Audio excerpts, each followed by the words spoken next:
Next, I'm pleased to introduce the president of the law school class of 2017 to offer remarks on behalf of the class.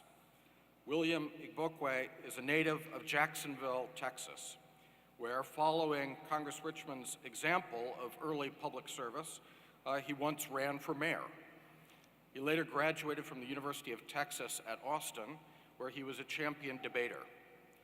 At Tulane, he has used those skills not only to become a leader of his class, but also the most accomplished student oral advocate in the history of Tulane Law School.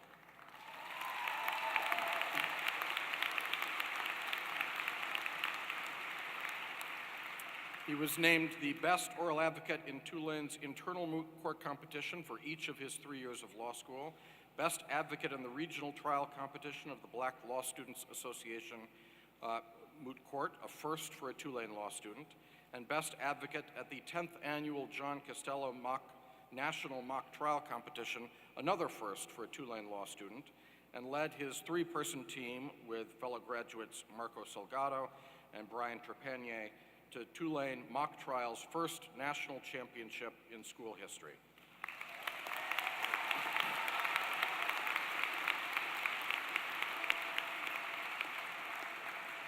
After graduation, he will fittingly work in trial practice for a law firm in Hartford, Connecticut. Please join me in welcoming William Igbokwe.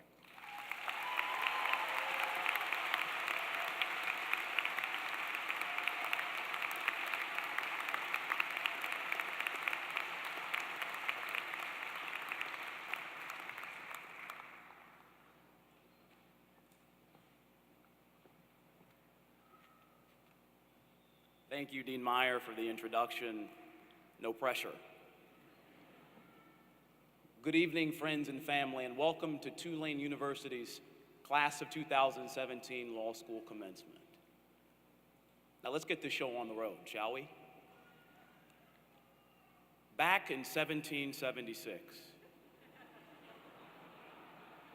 That's a joke. We're not going to start the speech off in 1776.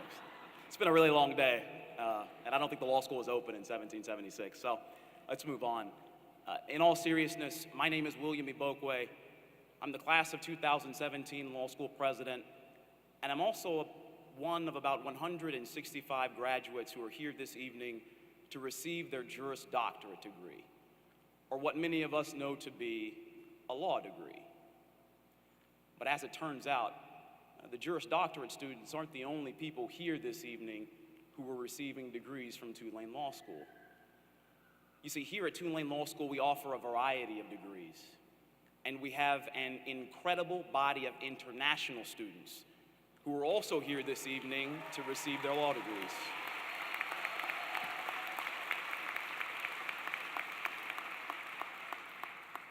Now, virtually all of our international law students who won't be receiving a Juris Doctorate degree will instead be receiving a degree that either makes them a Master of Laws, otherwise known as the LLM degree. They could be receiving a degree that makes them a Doctor of Juridical Science, otherwise known as the SJD degree. They could be receiving their Masters of Science, or they could be receiving their PhDs. Now, the international students here at Tulane Law School are from all over the world, and they represent countries like Argentina, Austria, Azerbaijan, China, Canada, Costa Rica, Cameroon, Dominican Republic, Democratic Republic of Congo, Ecuador, France, Germany, Ghana, Pakistan, Panama. I knew that was coming. Senegal, Qatar, Taiwan, the United Kingdom, and of course, the United States.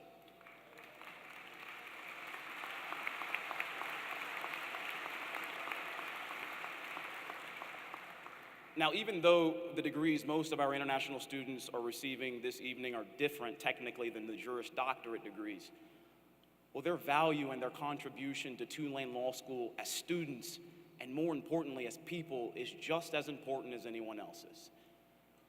And I wanted to start off our conversation this evening by mentioning that in particular because, well, friends and family, as you all are about to find out, Tulane Law School is just as much a community as it is an institution of learning. And as we all know, communities are important. They're essential even because good communities build camaraderie, good communities foster courage, and good communities develop character. Now, one of the things that's important to keep in mind throughout the course of this evening is that all across the country this weekend, there are thousands of law students who are graduating from law school in the class of 2017. But only a couple hundred of those law students are graduating from Tulane Law School. And so the question to ask then is what, if anything, makes us different? Well, let's start first by taking a look at the community here at Tulane Law School. You see, our community is comprised of many different parts, and these parts are working together in tandem to ensure that the graduating students are receiving the best education possible. For example, we have a maintenance crew who work hard every day to ensure that the law school is clean and inhabitable. We have an assortment of deans and administrators. We have an assortment of deans and administrators who are in charge of the day-to-day operations of Tulane Law School.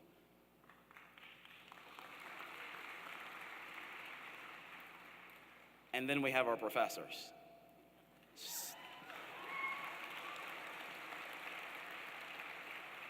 And our professors at Tulane Law School are some of the most brilliant legal minds on the planet. Now, for the friends and families and loved ones in attendance this evening who don't have much familiarity with law school, well, let me put it to you this way. You see, obtaining a good legal education is a bit more complicated than knowing what the law is or isn't. And so then thank goodness for professors like Professor Hancock and Professor Hopeful,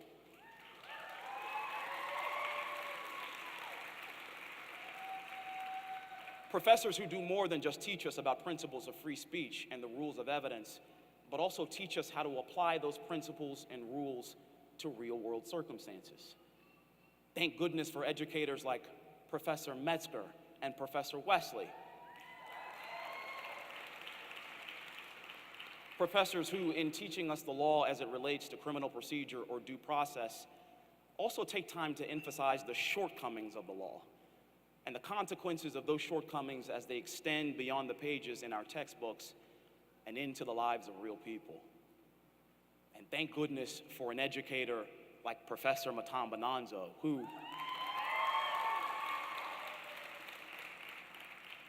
in teaching us the law and its relationship with businesses and corporations, or in teaching us about the law's historical treatment of women, makes it clear that sometimes the law isn't the solution.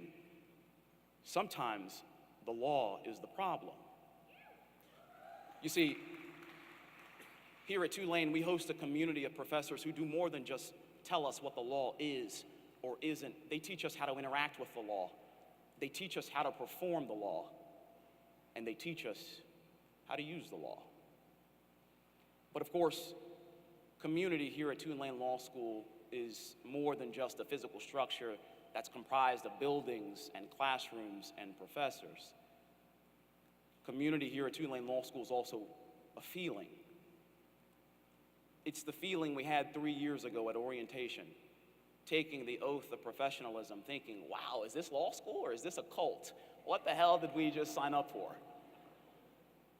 It's the feeling we had submitting the last final examination during our first semester in law school, standing in the hallway amongst the sea of our classmates, simultaneously exhaling in relief and in solidarity. It's the feeling that we were really lucky to be able to depend upon the camaraderie of a few close classmates who eventually grew into friends, some of whom are today like family. For me personally, day one classmates who are today lifelong friends, people like Abigail Peak, Marco Salgado, Jake Cronish, Melanie Molaski, Amelia Carter, Brian Trepanier. You see, it's these feelings that are forged from these moments created by the bonds we established here at Tulane Law School. That's also community. Now, friends and family, rest assured, where there is a community building project of the Tulane variety, well, there's also an experiment in courage. Now, make no mistake about it. Every single degree-receiving individual sitting in this room this evening has acted courageously in pursuit of their legal education. Making the decision to pursue a legal education is an act of courage. Investing in yourself financially in pursuit of that education is an act of courage. Moving to a new city, or in some instances, a new country, in pursuit of that education is an act of courage. Speaking up, be it in a courtroom, a classroom, a clinic, for a client, or for yourself, is an act of courage. And sometimes, for some of us, just getting out of bed and facing another day is in and of itself an act of courage. Look, the reality is this: whether you've actively chosen to demonstrate it or whether the circumstances have forced it out of you, every single person sitting in this room receiving a degree this evening has at one point or another demonstrated some amount of bravery or fortitude just to get to this moment. And so, friends and family, it shouldn't be surprising to you then that the community we built here at Tulane and the courage that's been on display en route to commencement has resulted in a graduating class that is chock full of character.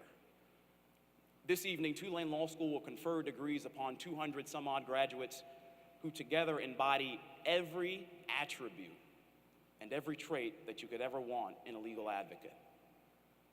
Traits like selflessness and altruism, embodied in graduates like Geyer Bogan and Caroline Carmer, embodied in graduates like Dana Bowman and Elizabeth Hoffman, embodied in graduates like Helen Buckley, Samantha Fotenhauer, Chris Edmonds, all graduates who have consistently dedicated their time and their energy to the class of 2017 and to the city of New Orleans. Traits like honesty and level-headedness that you can rely upon from people like Ian Mai and Fernanda Langa, two people who are always with sound mind and good advice for their friends and for their peers. And traits like unflappable professionalism, embodied in the likes of Julie Bartons and Rachel Galata, two graduates in the class of 2017 who have led their respective student organizations with grace and with poise. You see, friends and family, it's these graduates and their exemplary character that's just a few examples of Tulane Law School's graduating class of 2017 and all of its mighty and endless potential.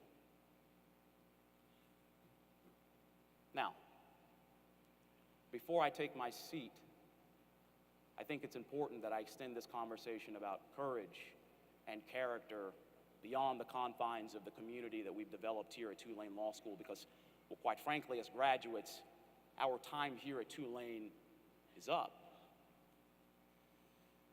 And no offense to the friends and the family here in attendance, but this is the part of the conversation where I really want to level with my classmates. Now, for all intents and purposes, every single person sitting in this room wearing the regalia is officially a lawyer, the bar examination notwithstanding.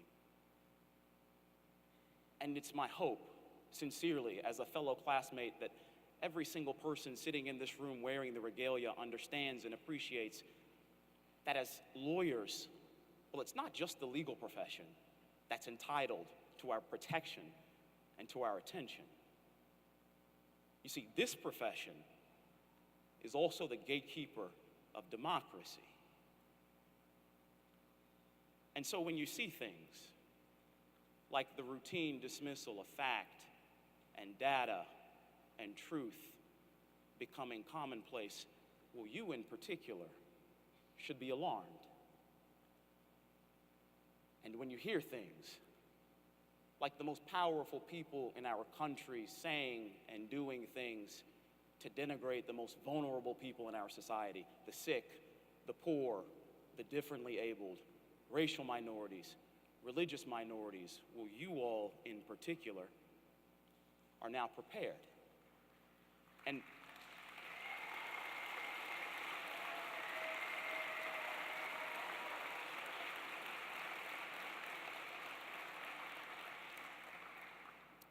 And at the conclusion of this commencement ceremony tonight, after we all make our way back outside into the real world and realize that that's actually the environment that we're living in today, well, to you all in particular, I say you have a duty to resist.